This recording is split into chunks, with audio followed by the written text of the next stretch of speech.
Interesting company. There's a lot to talk about. I own shares in the stock. I think I told you guys that. I bought it by accident. I didn't. It wasn't like I knew Nvidia was going to blow up like it did. When you're a bonus dad, you're always trying to find a way to get to know the kids better. And it was actually one of the great challenges of my life, right? Because I'm a person who always kind of felt like everything could be solved like a math problem. You know what I mean? Like sometimes, it makes you like exceedingly logical about everything. And unfortunately, raising kids is not really always as logical as you want it to be. And so it took a lot of patience and it took a lot of commitment. I had to really sort of work at it. And one of the ways that I was able to connect with the oldest, Quincy, who's 6'9", he's really tall and he's a great guy. He's super smart. He doesn't play basketball, but he's very smart.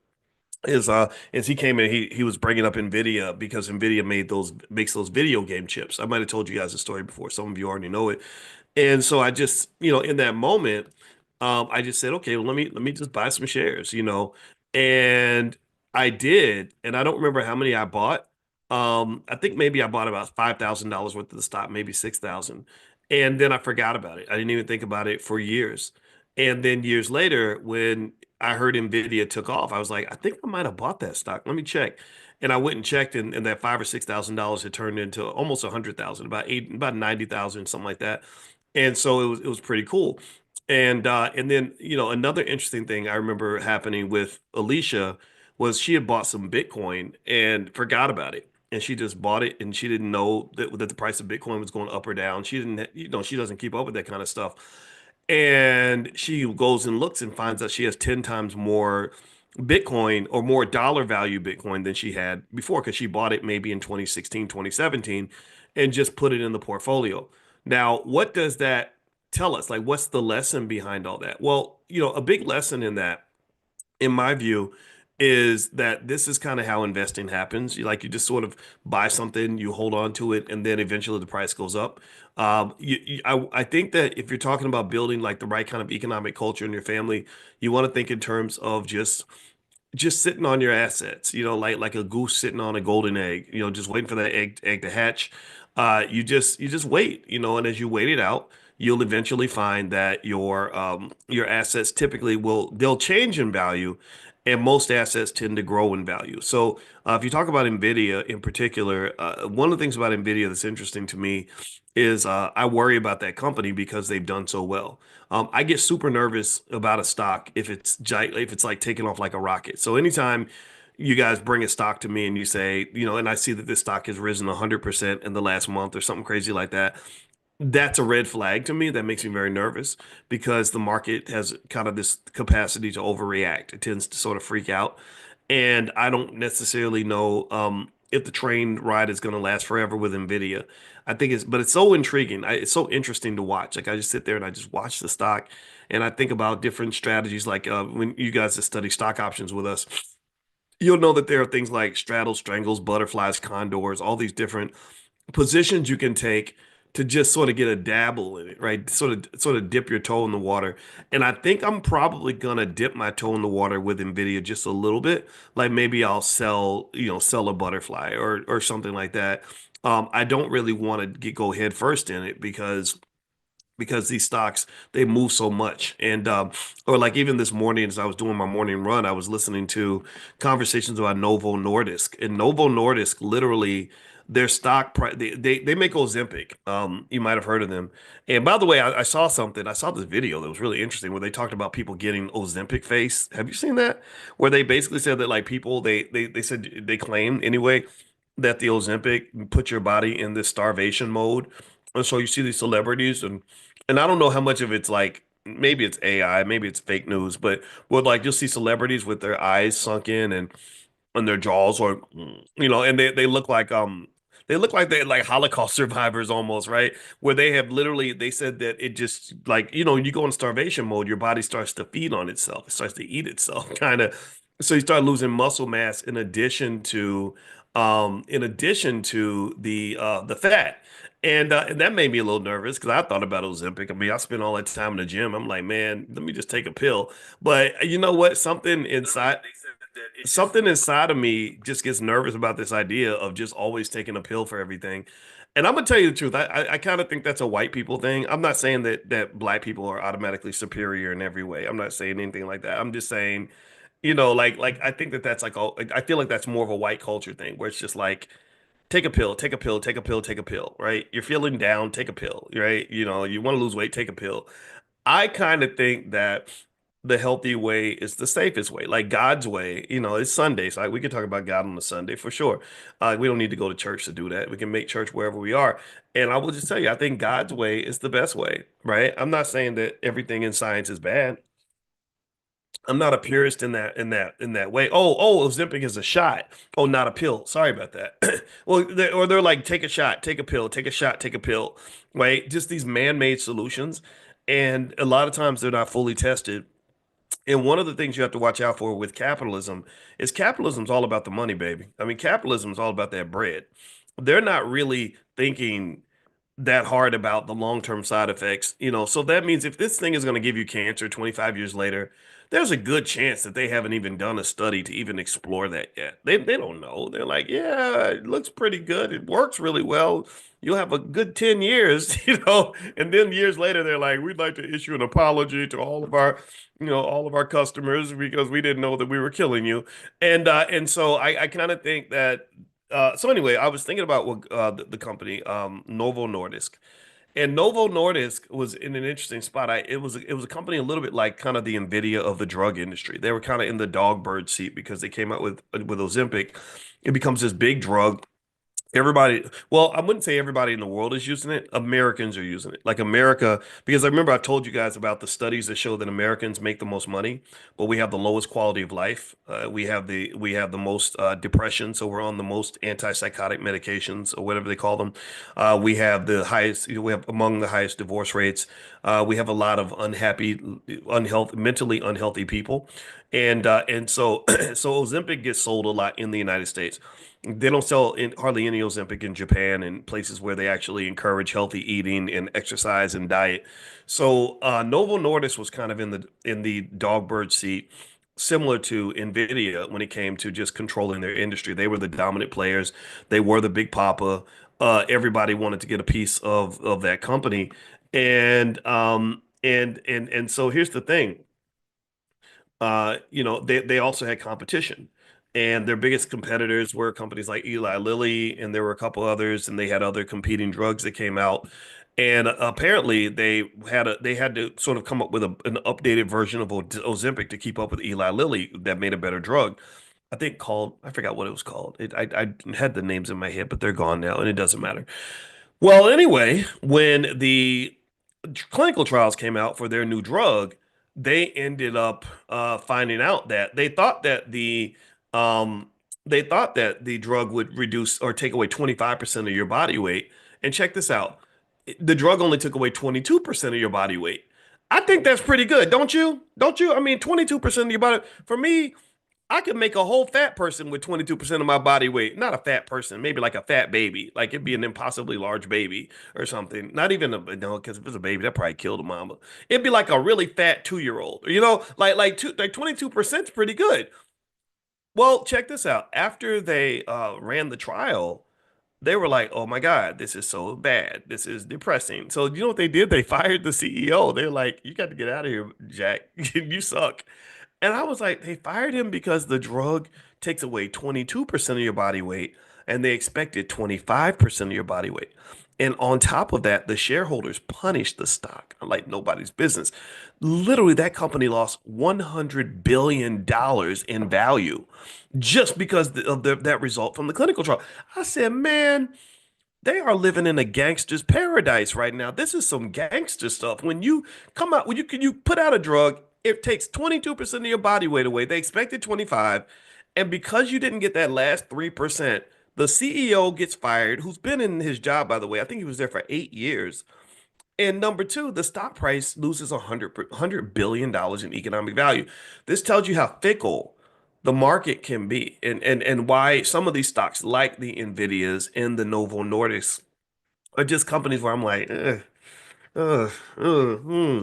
that looks so tempting. There's so much money being made, but my gosh, if any little thing goes wrong, that just throws everything off the tip. It's like it throws it off the cliff. And so you got to be really careful as you invest. And I want to do a quick I'm gonna do a quick poll.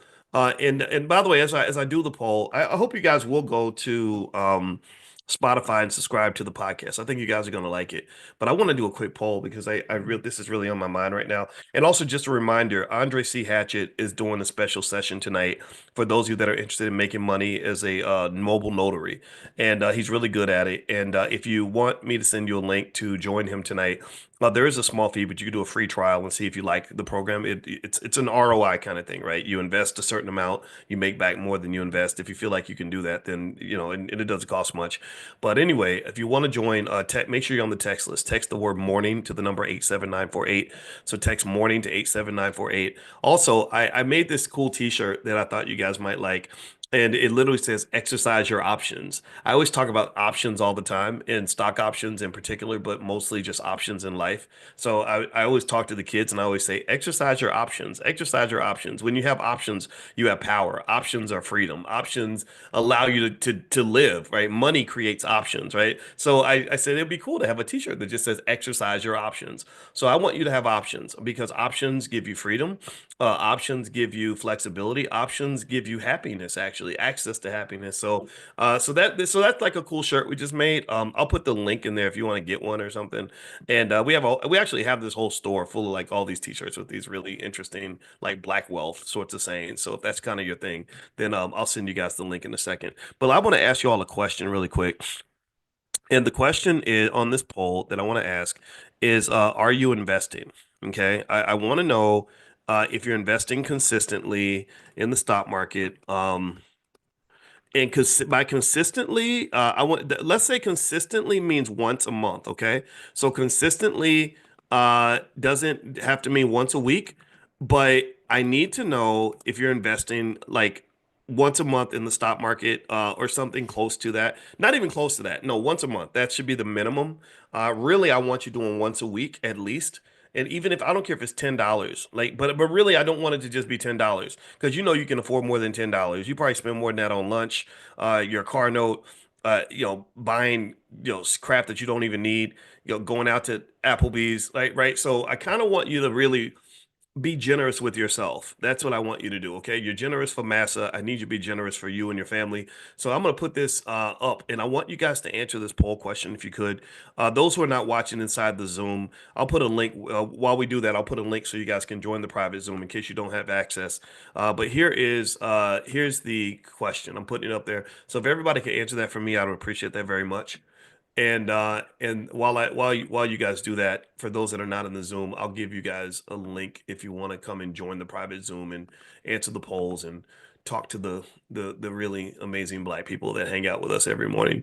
All right. So the yeses are winning. I see some no's. It's okay, and it's all right to be honest. Like be honest. Like just don't be in there lying. It don't do you no benefit to lie or to hold back, right? Or to be ashamed. There is no shame in here. This is the no shame zone, right? So I don't want you to come. I don't want you to show up embarrassed because all of us feel embarrassed. I want you to show up ready to evolve. Right? I don't care where you are. All I care about is where you're going. And I don't want to hear about I don't but here's the deal. Here's the requirement. I don't want to hear you tell me where you're going. I need you to go there. You understand? I don't just say like I'm going, I'm gonna do it. Da, da. No, I need you to do it. Right? Just start doing it, please. So that's the trade-off, right? No shame. Like that you ever see those videos on these really disturbing videos where they say, what is it? We listen, but we don't judge. And people would just say the craziest stuff, like stuff that's like borderline scary. And they're like, we listen, but we don't. And after everybody makes their confessions, like, we listen, but we don't judge. But sometimes it'll be something simple like, you know, like I lied to my boss, so I didn't have to go to work last week. We listen, but we don't judge. And then somebody else will be like, I slept with 14 men in one day because I really was sexually excited. We listen, but we don't judge. And I'm sitting there thinking, I'm not going to judge, but we got to call the Centers for Disease Control because that's crazy. Or it'll be, so anyway, so we listen, but we don't judge. I think financially speaking, It's okay if you've made mistakes. It's okay if you didn't get where you want to get to. It's okay if you're rebuilding and starting over. Because remember, what you think is late in the game is really early for somebody else. 2025 is not late in the game. 2025 is early in the game. If you think of yourself as an ancestor, if you think of yourself as somebody's descendant, then yeah, you're gonna feel like it's late and you're modern and that the past is all that is relevant, but there's a big future. There's more years in the future than there are in the past. So by you starting in 2025, that's really early compared to 2085. You're old fashioned. In 100 years, people will watch these videos and they'll laugh at us because we talk funny and dress funny, and we think that this technology we have is advanced, and they're just going to be like, that's so hilarious. Almost like the way we look at people from 1925.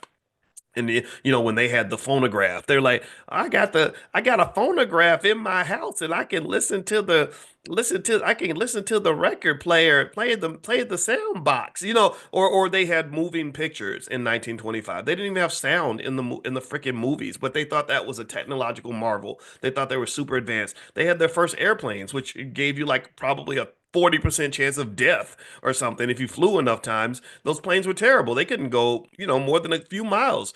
But they thought they were living on the frontier of modern society. They thought they were living on the cutting edge of technology, but they weren't. So what I need you to do is kind of understand that about yourself. Like you think you're on the cutting edge. You're like, oh, we got AI, we have, computers, we have cell phones, we can do all these amazing things. That's going to be a joke in 100 years. They're literally going to look at that and say, wow, these people really thought they were advanced.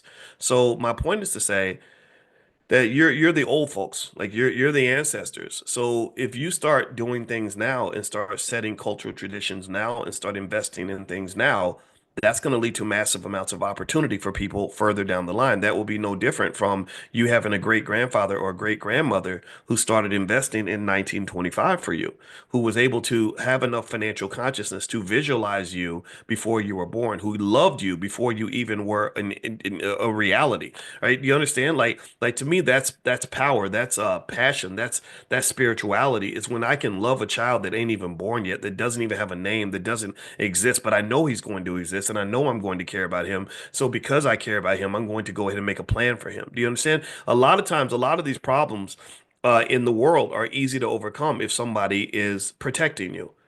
These problems are these are easily surmountable obstacles if somebody cares enough to make a plan for you, right? So the question is, do you care enough about the people coming after you and the people that are younger than you to make sure you make a plan for them, that you take advantage of this extraordinary opportunity that we have right now in 2025 to do things in 2025 that will not be possible in 2035. It won't be possible. In 2035, you'll be looking back and you'll be like, damn, I wish I'd bought Bitcoin in 2025. I wish I'd bought more stock in 2025. If I had done this in 2025, I'd have $100,000. I have $1 million right now. Do you understand? So part of investing means I need you to understand the value and the importance of doing that.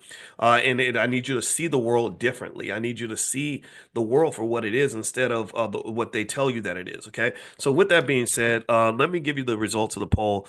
And it's pretty good. It's pretty good, but we got work to do. So let me share the results. So 75% of you said you're investing regularly. That means at least once a month. 25% of you said no. So out of 133 respondents, 33 of you said that you're not investing regularly. So I need to get a yes from that 33 people, some from that people in that group. If you're okay, remember there's no shame. Give me a yes to let me know that you're going to start something this week. Give me a yes. Like I need y'all to come to the altar. They in church they'd be like, come to the altar. Like I need you to come to the altar. Like really sit down and just say that this is it. We change it. We're breaking the generational curse. We're breaking the bad habits. We're going to start on a trajectory that's going to get us to the next level. We're about to do this. And I don't care if you invest 5 nickels when you first get started. I need you to get started now. Give me a yes. Put the yeses in the chat. Okay, so here is if you want to get started, one place you can go is blackwealthmasterplan.com. It's free. It has the $5 a day plan. So that's blackwealthmasterplan.com. Go to blackwealthmasterplan.com and you can get started. Also, if you're not on the text list for this class, you can text the word morning to the number 87948 on your phone and you'll get information. You'll hear from me a lot at that point. At that point, we're connected. We're besties and you'll be in the ecosystem for sure. All right. So with that said, another thing is this week, you guys know we're going to Ghana this summer. If you want to join us on the trip to Ghana and you want to meet other like-minded people that are serious about Black wealth, serious about Black families, serious about the Black community, serious about living a good life, then you should join us in Ghana. We went to Egypt, and Egypt was a truly amazing experience. It was very comfortable. The company we travel with, Maximum Impact Travel, run by Jay Cameron. They really treat you well. Like the bus is comfortable and air conditioned. Plenty of space. The hotels were just immaculate. We did a cruise down the Nile and it was like a luxury cruise. It was our room. Alicia and I were super comfortable. The food was delicious. We ate every day and they gave us breakfast, lunch, and dinner. It was really good. So anyway, if you want to join us in Ghana. We're doing an informational session on Tuesday. I think you have to get your yellow fever vaccination soon, as well as your visa. So you got to send your information to the Ghana embassy. So we're going to do an informational on Tuesday. If you're interested in going with us to Ghana or any other trip, text the word travel to the number 87948. So text travel to 87948. So let me give you a couple more things happening in the market right now that you may want to pay attention to. Right now, there's a lot of conversation about these tariffs. Trump is trumping, and basically he's creating a little bit more uncertainty in the markets. That's becoming a concern for a lot of investors or financial experts like myself, because anybody who knows anything about the markets knows the markets don't like uncertainty. So that's kind of getting interesting. Now, let's see. Candace says I tried registering Robinhood, but it declined my entry. I don't know why it would decline you. That's kind of strange. I haven't heard about anybody being declined for an account. It could have something to do with the way you answered those initial questions. So, I would consider trying another platform if Robinhood doesn't work. Robinhood's not even, in my view, the very best platform for investing. Actually, it's convenient. It's very convenient. And let me tell you, their credit card is actually quite good. I like their credit card. I actually have one, and because the terms on the card are good. Now, what they're doing though with the credit card is they're using the reason they give you such great terms on the credit card is because it's kind of a loss leader, I believe, for them to get you to do more on the platform. It's all about trying to get you to make more transactions so they can sell the order flow to another company. That's how they make their money. They sell your order to the market makers. Now, a few reasons why your Robinhood account may not have gone through could be something related to like identity verification. Maybe your name, social security number, or address has some sort of an issue. You have to be in the U.S. If you don't live in the U.S., there are apps, equivalent apps in other countries for sure. You have to be over 18 to have an account on Robinhood. You have to be a U.S. citizen. Also, if you have something with your banking account, like some sort of mismatch with your linked bank account, that's an issue because financial identity theft is becoming a big problem. And basically, the scammers are just getting so good. And I just want to warn everybody too. I cannot stop there are hundreds of fake Voice Watkins accounts out there.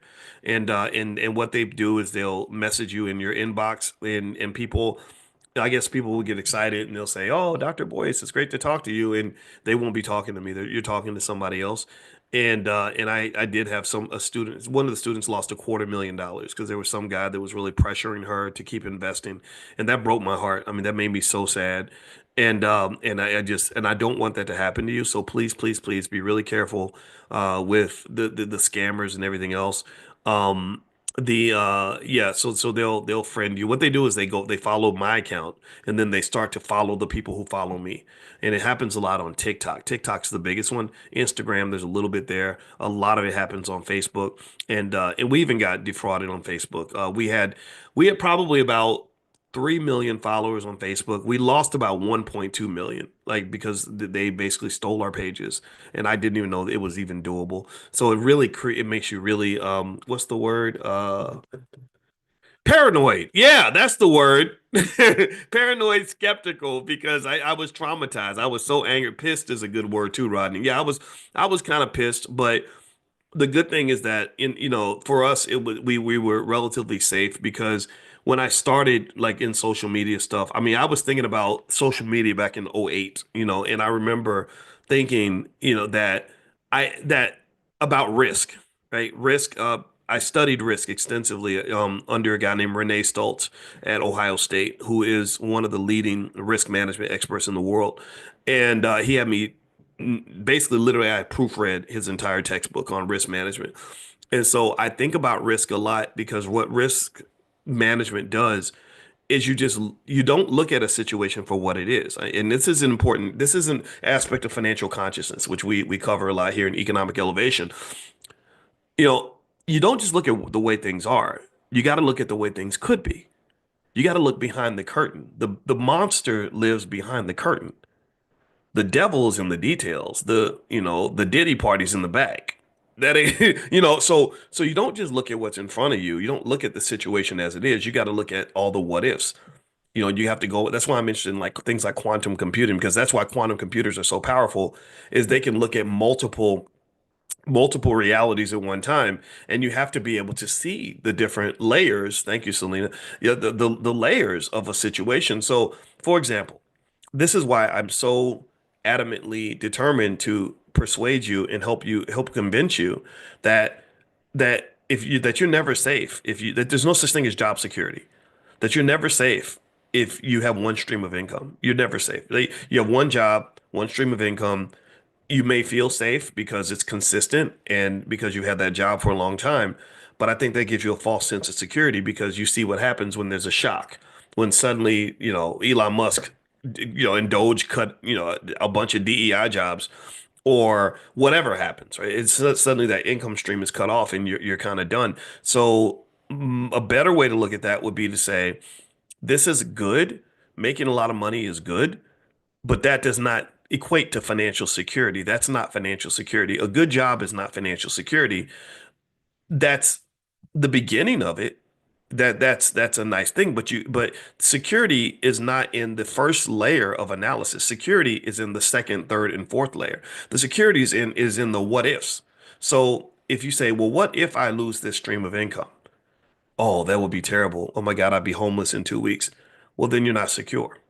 So security comes in saying, okay, if I have three streams of income and I lose one, I can still survive. Okay, I'm a little more secure now. Security means uh, while I'm getting the income, I'm stockpiling. I'm investing consistently so I can have money in the back in case something goes wrong. Maybe I got a family business where I've got multiple relatives where we're all working together to help each other out. By being part of a unit, part of a gang, I'm a little bit safer. I own some assets that are what they call uncorrelated with my existing income stream. So I got some real estate over here so that even if the stock market crashes, I've still got my real estate. One of the biggest things I did in 2021 was when the market was really taking off. You, when the market was really taking off, I took a bunch of the money. I told my wife, I said, I'm going to take a bunch of that stock market money that we're making. I want to go buy some property with it. So I took all the money. I took a chunk of the money, put it down on some property. And then when the market crashed, I had that money over there. It was safe. It's like moving something out of the house in case the house burns down. So you don't want to put all your valuables in the same house, in the same room. Back to having options. That's a great point, Wallace.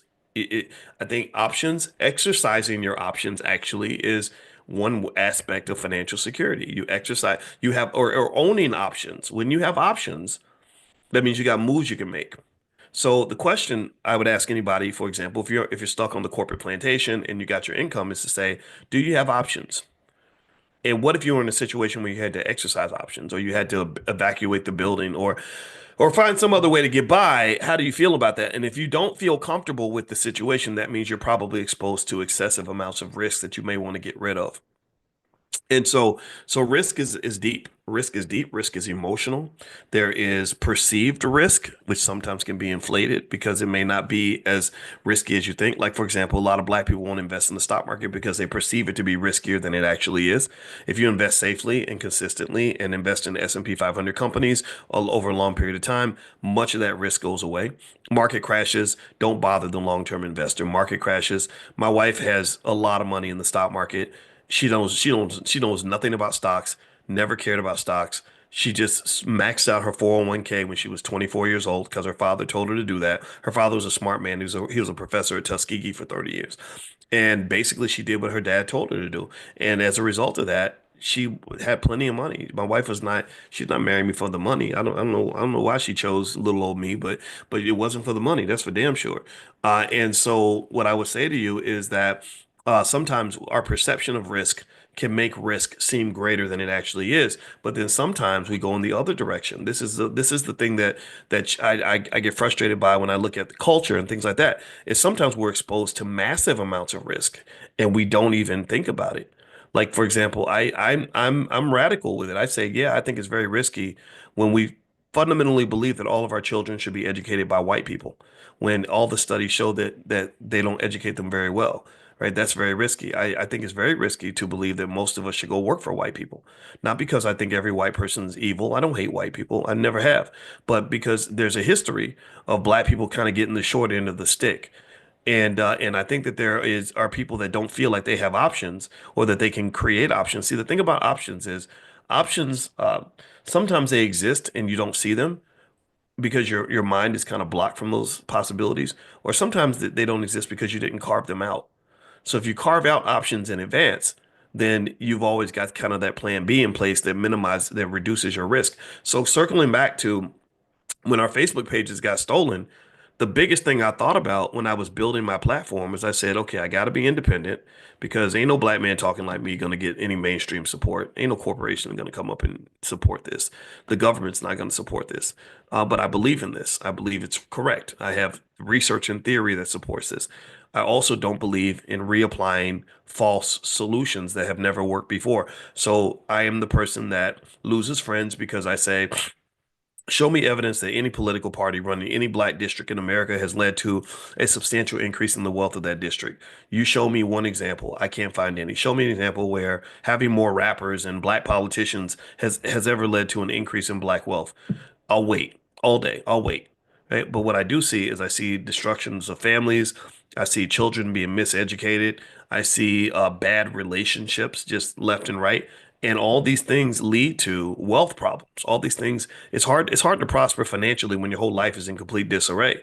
So where I see the risk factor happening that we're not so aware of, that we're not sort of taking action on, are the little things like what's really happening with our relationships? Why are we not training our children on how to pick a good woman, how to pick a good man, how to maintain a good family? They should be classes on this.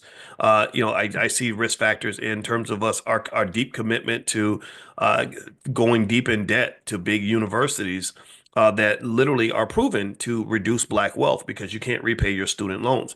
I see a lot of risk in our training of the children to go work for white people when there's nothing showing that these jobs are adding to black wealth. They're taking away from black wealth. They're distracting black people. They're stealing black resources for the most part, starting with your time and your attention. I see risk in and even things like what we eat, right? The fact that we're trained to eat the unhealthy food and that kills us, gives us diabetes, cancer, and everything else, which is also a wealth drain. It's hard to work when you're not healthy. It's hard to make money when you are spending all your money on medication. It's hard to get ahead in your business if you're spending all your time at the doctor's office and feeling bad and feeling sick and dying early. It's hard to make money when you're dead. I see lost wealth in terms of the lack of estate planning, right? Exposure. Again, this is where we're exposed to risk, but we're not aware of it. So sometimes we're aware of a risk that doesn't exist. Like we're afraid of a boogeyman. Like you got the person that says, "Don't invest in the stock market. It's rigged. It's crooked. You're gonna lose all your money." That's the boogeyman to me because that's easy. But then it's easy for me because I wrote my dissertation on the stock market. I could tell you where to avoid these risks. But then the other side of it is when you're not aware of a risk, when you're just sitting there and you're just not carving out options, not preparing for the future, and you got these massive risk factors hanging over your head. Like why are you not buying shares of stock for your children when they're little babies? Because the big risk factor is that they're going to get to 25, 30 years old and be economically stuck. They'll have no options because you're not carving them out. Those options you want them to have in 2025 or should have been carved out in 2005. The options you want the baby to have in 2045 need to be carved out in 2025. Do you understand what I'm saying? You start early. If you start early, then you can always win. It's very easy to exercise options if you have them. So here's the practical. Let me land the plane and give the kind of the practical reality of what I had to deal with, right? So as I'm starting my platform, I was on the faculty of Syracuse at the time. I saw this thing called the internet blowing up. I saw YouTube blowing up, and I saw the possibilities. I did the math on what digital connection could do in terms of being able to reach more people. I didn't want to teach 30 students in the classroom. I wanted to teach 3,000 people at a time because I said we got to scale this somehow. So I started doing what I'm doing, just like okay, I'll just talk about wealth. Hopefully somebody will listen, and a few people listen, and I remember saying, okay, this is so radical that I'm really in danger. Like the minute people really hear what I really believe and what I'm willing to say, they're going to cut me off. They're going to use money as their tool of oppression. So they're going to cut off. If I have a book deal, then my publisher is going to abandon me. If I have a TV show, then the network's going to abandon me. If I have a radio show, they're going to take me off the radio. If I have a speakers bureau, they're not going to book me with the speakers bureau because all these institutions are aligned with with the white community, and the white community has a way of viewing the world. It's not always a bad thing. I'm not here to criticize it. I'm just, you can criticize it, but I don't even think that's necessary. I'm just here to say that it's different from mine, as a black man. So I said, okay, in order for me to really have something that's sustainable, we're gonna have to do it the hard way. So even though my people that I really looked up to were people like Michael Eric Dyson and Cornel West and Julianne Malveaux, I said, but I can't build things the way they built things because they have vulnerabilities that I wouldn't be able to withstand. I don't fit into the mainstream the way they do. So I said, okay, instead of us going through a regular speakers bureau, we can talk to them. And we did get some bookings with them, but I said, let's create a speakers bureau. So we created Great Black Speakers. My brother ran it for a long time. And he was able to book our speeches that way. Instead of going through a publishing company, I said, well, let's figure out how to self-publish. In 2004, self-publishing was messy, ugly. It was, my first book was called Everything You Ever Want to Know About College. It was so sloppy that I'm almost embarrassed by it, but we kept going. And then I wrote What If George Bush Were a Black Man? I wrote another book called Financial Lovemaking. And we put all these books out on our own and we sold them on our own. And it was really hard. It was messy. We didn't know what to do. But I know that industry comes from building things, right? Industry comes from somebody just pulling out a hammer and a nail and some bricks and some cement and saying, let's just build where we stand. And I wasn't comparing myself to white institutions that had been around for 50 years or 100 years. I was comparing ourselves to what we look like when we're doing our best. So we did it and it worked. And then also here's another thing that was really interesting. I don't talk about this much, but this really leans into risk. Because not I knew that there was risk, but then sometimes I'd be surprised. So here's what happened. In 2007, 2008, some of you have been following me for a really long time might even know about this. There was a time where when Obama was getting elected, and I was actually one of the first people on CNN to say that I thought Barack Obama could win the presidency. I said this guy's smart, he's articulate, he's black enough to appeal to black people. I said I think Hillary Clinton's got something to worry about. At that time, Obama only had 5% of black support. Hillary had it all. And so anyway, I would go on CNN a lot, and that was how I was kind of getting my name out there and stuff like that. And then something happened where Bill O'Reilly, this guy on Fox News, made a joke about Michelle Obama, about lynching Michelle Obama or something. And I said that's not appropriate. You can't make a joke like that. Like they're really in danger. Like this is not appropriate. And so we had a back and forth, me and Bill O'Reilly for a while. It got real crazy. Like they sent the Fox News crew to ambush my chancellor to get me fired because I was a racist, right? So it's kind of like a Donald Trump-ish kind of tactic, right? He's real petty. And he was, doing all this stuff, and some of my white colleagues were just like, "Oh, let's get rid of this guy." It was a shit show. But long story short, what saved me was when they asked me like, well, are you going to apologize? Are you going to backpedal from what you said? I said, no, I'm not backpedaling because what I said is true. You can't say that about a black woman. You're going to lynch her. Like, what, why in the world on any planet would I even agree that something like that makes sense? And I said, also, here's the thing. The thing that allowed me to say, hell no, I'm not apologizing though, was that I had financial security. I had a plan B. I had a backup. So this is my point. If I did not have a backup, if I was scared of losing my job, I don't know if I would have had the ability to take the stand that I took. If let's say I was married and had three kids and that was my only stream of income and I had no savings and no plan B, I couldn't have stood that pressure because you don't understand. See, in academia, if you're black like that, if you're black like I was when I was at Syracuse, I mean, check my record. I've been consistent. I might not be everybody's favorite cup of tea, but I've been a consistent cup of tea since 1996. And when you're that kind of black, not only do you lose your job in academia, but you get blackballed from the industry. Like that means nobody hires you. That means everybody that Googles you is like, oh, we don't want this Negro here. And this is why back in the day, I believed long ago that DEI and diversity and all that it was BS. That not because it wasn't a noble idea, but because most of these people just say it and they don't really mean it. That you would literally, I can't tell you how many times I interviewed. I was trained by some of the best people on the planet. Look at my dissertation chair, Andrew Caroli. I think he's a dean at Cornell right now. He went to the University of Chicago, which is like the Vatican of finance. David Hirschleifer, he was on my dissertation committee. David Hirschleifer, one of the baddest dudes on the planet in behavioral finance. Renee Stoltz, king of the hill on Richmond. Like these are some amazing people I got trained by. I was the only African American on the entire planet, male or female, to get a PhD in finance in 2002 because it was really hard. It's like the financial version of being an advanced Navy SEAL. It was that torturous, that difficult. So you would think about this. You would think that all these universities that had never hired a black person would be happy to hire a black person that's fully qualified, right? That's probably more qualified than most of the people in the faculty. But at that time, that's when I learned that America ain't no damn meritocracy. America is a country that's based on things that we don't want to talk about. Maybe it's nepotism, maybe it's cultural affinity, meaning that if I relate to you, then I'm going to be more likely to hire you. It's based on whether you fit in. And the truth of the matter, this is why I talk about culture so much in my book, The Ten Commandments of Black Economic Power, is that if you don't fit into somebody's culture, chances are you will not fit into somebody's institution. If their culture does not like you, you could show up with all the credentials, the best resume, the best pedigree, the best experience, the best skill, the best work ethic, and they're still going to spit your black ass out the door.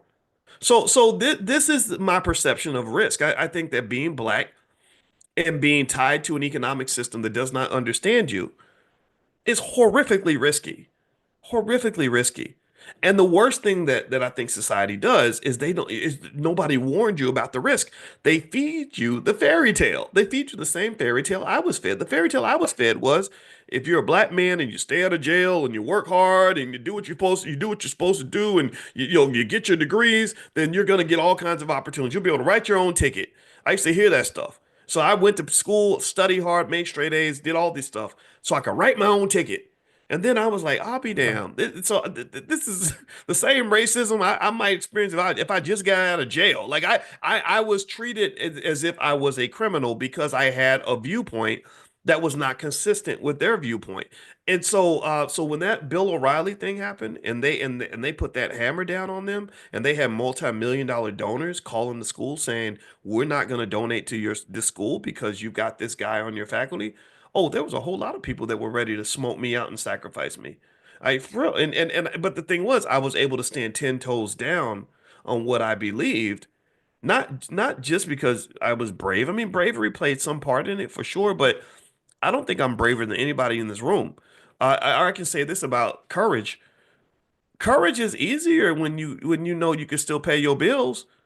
Tell me if I'm lying. Like it's easy to be brave. You get bold when you know when you check the bank account. Like I'm all right. Okay. Well, you can take this job and shove it up your ass, right? Right. But you ain't gonna say that if your bank account got 8 cents in it, right? Or if you don't know have a place to go. So options matter. I'd carved out options. Before I went to war, I made sure I had plenty of supplies. Before I went into the battle, I had a battle plan. Do you understand? In order to win the war, I prepared. Sun Tzu wrote a book called The Art of War. And in The Art of War, he says that battles are actually won before they even begin. And what he's talking about is preparation is the key to success. What he's saying is carve out your options so that you'll have some when the time comes. Because the person who's got options usually has power. Options are freedom, options are power, options are wealth, options are all of that. So the question I ask you, and the question you should ask yourself about how you're raising your children is, are you raising the babies to have options? If we allow them to inherit options from us, then these children will be free. They will be bold. They will be brave. They will be prepared. They will win. They won't be scared. They're going to be able to live their best life. They're going to be outside. They ain't bowing down, shucking, jiving, yes sir, no sir. They're not going to be doing all that because you prepared them for battle before it began. Do you understand? So this was my experience. I told the people, that asked me about Riley. I said, you can kiss my entire black ass. And I said, there's nothing wrong with what I said. If they want to debate me, they're welcome to debate me, but they're going to lose because I'm smarter than you and I have truth on my side. So it's just like with the NCAA. For many years, I was an advocate for athletes being paid, and the NCAA never debated me. They would every time I went on CNN or CBS Sports to talk about it, they never sent a person to debate me. And I said, of course they're not going to send a person because I'm black. I'm not scared. I'm smarter than you. I understand the economics, and you're wrong.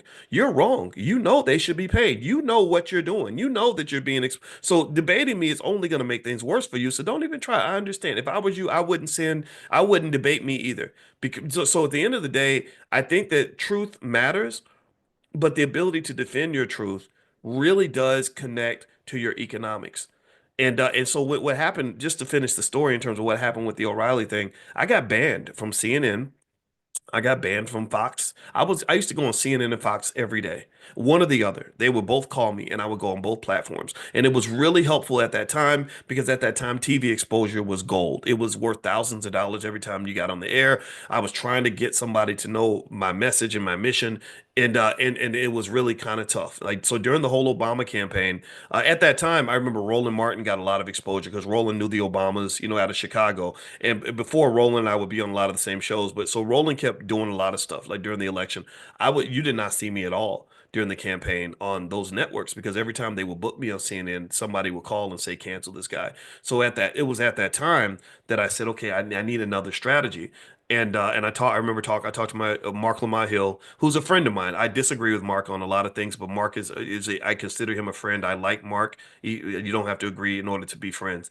So I told him, I said, I think that we need to have something that's ours. Like I think I need to build a space that's independent where I can prepare for all this backlash. And also I was facing this literally being blackballed from a lot of white universities. So I said, okay, I need to sort of figure out what this looks like. And so I started carving out those options. So that was maybe 2008, 2009. And so you fast forward to 2025, where I lose 1.2 million Facebook followers. It sucks. It makes you mad. But because I've spent so many years preparing for this and carving out options, it's really hard to kind of shut everything down. We still kept moving. Everything was still fine. And it's because the biggest thing you have to do as an investor, and this is an investment. You invest in me, I invest in you. We're investing in each other in this family space, and I love you for that. When you think about investing, you have to think about risk and you have to think about the what ifs. So when people say to me, when we talk about building a Black Wall Street, and then someone says, well, why would we build a Black Wall Street? All they're going to do is tear it down. I say to them, I would say like, yes, of course they're going to try to tear it down. That's what they're that's how racism, white supremacy works. That's how competition works. That's how, fighting with a dirty partner it works. Capitalism is dirty. I said, but you rebuild, you prepare, you fight to the end. To go into a battle like this, an epic racial battle where the racial wealth gap has been wide for many, many years. It's expanding, like just like space is expanding, the space between black wealth and white wealth is expanding. Um, you have to really understand what you're up against. And you have to have the resilience to say, okay, if they bomb us, blow it up, tear it down, rip it up, we're going to keep on building. We're going to keep on moving. You keep moving, you rebuild, you don't quit. That's how you win. And life is like that too. Life is going, the more you try to do, the more life just throws shit at you. Like, just tell me if you know what tell me if you know what I'm talking about. Like, that's like the more you try to win, and also the more you set standards, and the more you break cultural norms, the more you try to face generational curses, the more those generational curses and toxins are going to come back and try to fight with you. So you have to have a plan that includes an assumption that something bad is going to happen. And this and if you can embrace that idea, if you can accept the fact that bad things are going to happen, they're going to happen regularly. You're going to have the haters, you're going to have the attacks, you're going to have the distractions, you're going to have the issues. If you accept that in advance, you can write that kind of into your business plan in your head. You're just ready for that. Because here's the thing about, and let's circle it back to the stock market, so you don't think I'm talking about a bunch of other stuff. The stock market's like that. Don't ever, if you ever talk to me about the stock market, don't say, well, what if the stock market crashes? I'm going to say, well, of course it's going to crash. It crashes all the time. But it has always recovered. There's never been a time where you've had a crash where there was not a recovery. So the ability to withstand the crashes is what leads you to wealth. Marriage, if anybody who's ever been married and made an investment in a marriage, you know that marriage, just like a stock, that sometimes marriages crash. And the marriages that last and the people that get to, have the 50-year marriages and the family legacies are the people who can maintain their investment during the crash. The people who don't divest just because the market's down a little bit. Believe me, your marriage, your relationships, all relationships, not just marriage, friendships, business partnerships, everything that you do, any relationship that you have with anything or anyone is going to be like a stock. Sometimes it's going to be flying high, sometimes it's going to be in the mud. And what makes that difference between the wealthy and the winners versus those who gave up too early is the resilience, the willingness to say, this too shall pass, the perspective to say, okay, let me just look at the big picture. When I get into a big battle with my wife, I told y'all that one of my biggest investments is my wife. That's the biggest asset that exists in my world. She's worth something that money cannot buy. And let me tell you, whenever we get into a spat, what diffuses the spat is when I just ask myself, I'm like, Boyce, how are you going to feel about this argument 5 years from now? And literally, that stops me in my tracks because what I realize is I say, okay, in 5 years from now, I won't even remember what we're arguing about right now. But 5 years from now, I will remember if I got a divorce. So if 5 years from now, I'm not going to remember a temporary period where I was temporarily upset about a temporary problem. But in 5 years, I will remember if I chose a permanent solution to that temporary problem. And then at that point, I'm like, oh, okay, yeah, it doesn't matter that much. All right. So in fact, let me show you one example of the stock market just to kind of illustrate this point. And before I move on, I want to remind everybody that we have a crypto club. If you like crypto and stuff like that, we're gonna meet. The crypto club's gonna meet this week. We bring in experts in crypto once a month. So if you want to join the crypto club, and everything's recorded, so you and your whole family can participate, you can go to b1crypto.com, b the number one crypto.com. And also, I'll send out links for that if you make sure you're on the text list for this class. So text the word morning to the number 87948. Or also, you can text crypto to 87948 if you have a specific interest in crypto. We actually believe also in teaching kids about any financial topic that comes to mind. So we have flashcards on crypto that we created. So we have some crypto flashcards. I'll send them out to you guys with a discount soon. So make sure you're on the text list. So you can text crypto to 87948 if you have a special interest in crypto. So here, look at this. Look at the S&P 500. I'm going to show you this and then we're going to be done for today. But if you look at the S&P 500, right? If you look at the last 5 days, it's kind of down. It's down 1.7% right here, right? So what if you go to 1 year? Well, if you change perspective, if you go from 5 days to 1 year, you see that the S&P 500 has gone up 9.36%. And now, if you look at it from a 6 month perspective, it's down again, right? So literally, as I change the perspectives, I'm changing the outcomes. It goes from red to green. Red is bad, green is good. So 5 days bad, 1 month good, 6 months bad, year to date bad, 1 year good. 5 year, holy crap, 90%.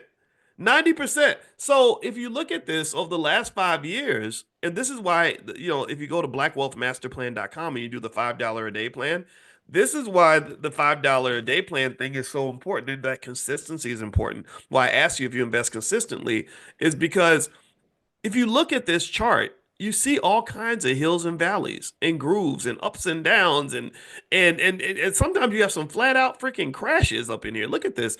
In 2022, the S&P 500 was at 4725. By late 2022, it had dropped to 3500. So that's kind of, I don't know if it's by a technical definition of a crash, but it feels like one. If your time horizon's less than a year, then you're going to be like, man, the stock market thing sucks. But if you stuck with it, if you're consistent, look at this. You went way up. So if you start here at 2100, or sorry, not 2100, scratch that, 3000, when the S&P's 3000 5 years ago, that's 20, a little, that's what, May 29th, 2020, pandemic time, right? And you invested consistently till 2025. Then you went from the 3,000 to the 5,000. That's why your money went up 90%. 90% increase in your wealth. If I look even further, the perspective gets even wilder. If you go back and you started investing consistently in the S&P 500, right now it's at 5,802. If I started in 96, it's at 748. Here in 2002, it's at 909. Here in 2009, it's at 931. So not only are the dips surmountable, but the dips are a blessing. Like the dips are a blessing. Do you see that? When the dip happens, everything's cheaper. Like so literally, if I had a choice between investing here in '07 when everything's high flying or investing here during the crash, the dip when everybody's running away and everybody's scared, I would triple my investment right here. I right here is okay, but down here is amazing. But see, here's the thing. You got to have something a lot of people don't have, which is perspective. And you have to have a lot of patience. It was very difficult in 2009 for somebody to visualize 2025. I can just tell you that right now. In 2009, if you're talking about 2025, that's like somebody in 2025 planning for the year 2041. Ain't nobody talking about the year 2041 except us. That means that we can arrive to the year 2041 mentally, spiritually, and make plans for the year 2041, and we have no competition. We're literally planting our flag in a town where nobody lives. Do you understand what I'm saying? Do you understand how perspective is so valuable, how perspective creates wealth? If you look at gentrification, the people that gentrified wanted to gentrify the black community, they were trying to buy property that nobody wanted. They arrived in a town that nobody else lived in. They visualized a community that did not exist yet. They said we can put condos here and a Whole Foods here and a dog park over here and a Starbucks here. What nobody thinking about that? You go to some of these hoods where you got heroin addicts and dead people and poverty everywhere. Nobody was thinking about the dog park and the Starbucks and all that. So that requires perspective, that requires financial consciousness, imagination, the ability to visualize, like a vision. What is your vision? What is your dream? What are you trying to create? And you have to practice this. This is why to me financial stuff isn't just technical. It's really spiritual. It's really spiritual, it's intellectual, it's emotional, it's all these things. That's why I'm so happy my wife helped us to create the Black Financial Therapy Department because the goal is to create the expansive mindset that allows for massive amounts of wealth creation. A person that has vision, patience, and perspective, and consistency and persistence can build an insane amount of wealth. I don't care how poor they are when they start off. So expand your mind, you'll expand your wealth. Be consistent. That's what sturdy institutions are built from. All right. So let's go ahead and finish up for today. Thank you guys for hanging out. Later on tonight, Andre Hatchett's doing his mobile notary training. If you want to make money as a mobile notary, I'll send out the link this afternoon on that t-shirt, exercise your options if you guys want to grab one, or just look through the t-shirt store. We got a lot of shirts in there that you can take a look at. Economic elevation training is the Economic Elevation Circle meets tomorrow. And that's going to where we're going to talk about our 100-year family plans and stuff like that and lay out some homework assignments and blueprints on how to get that done. Ghana, the informational is on Tuesday night. So all this stuff I'll just keep sending you. So you guys will get text messages. You don't have to go check out everything, but just please forgive me if you hear from me multiple times during the day because that's just me. That's who I am. I'm just in this. I believe we can win this. I'm just determined. I just really I'm literally almost maniacally committed to this idea that if we do things right and we make some basic changes, that we will dominate. We're not just going to catch up. We're going to win. That's what B1 culture is all about. It means number one. We ain't trying to. I don't even do equality, man. To hell with equality. You're special. So be special. All right. So God bless you. Have a good day, everybody. Love you, and I'll see you.